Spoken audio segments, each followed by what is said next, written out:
खुलुमबाय। गिबियावनो बयनिसिमबो बैसागु बोथोरनि गाहाम हामलायथि बावहरग्रोनाय जाबाय। आं मुस्रि प्रबिन बसुमतारी, गामि पूर्वदमगाव, जिल्ला चिरां। खन्थाइ बिबार पेजनि अनलाइन खन्थाइ आवरायनाय बादायलायनाय हाबाफारियाव आंनिनो सुजुनाय दोंसे खन्थाइ जिउनि थैनाय गुमुर नेनानै बे खन्थाइजों बादायलायनाय हाबाफारिखौ मेहेरगोनां खालामनो थाखाय आंबो बाहागो लाबाय। खन्थाइनि मुं जिउनि थैनाय गुमुर नेनानै। बिसनि उखुन्दै सेरेबजों गोबा बिख्लो बिसि बिसि होयो नों बुहुमनि गुबुंले सिनायथि।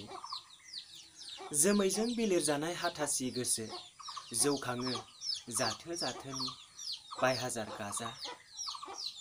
बिस गोनां फ्रि फ्रि सेरेब अखाजों लिरथुमनाय साननि सानद्रेफोरा फैसालि गोबोरनाय रुगुङाव जिनाहारि जायो। उदाङाव बिरबायनाय बारनि बोस्रोदनायाव हां सरथे जायो। थैहां जानाय गोसोम बुब्लियाव सिगुन सिला रंजादों बाज्ल' बाज्ल'। आय' हाबाब मुगा गैया माथो अनसि अनसि गथि गथि गावफ्लेयोल' जिलिद बिखा बिख्लो जिउनि थैनाय गुमुर नेनानै। एसेनोसै।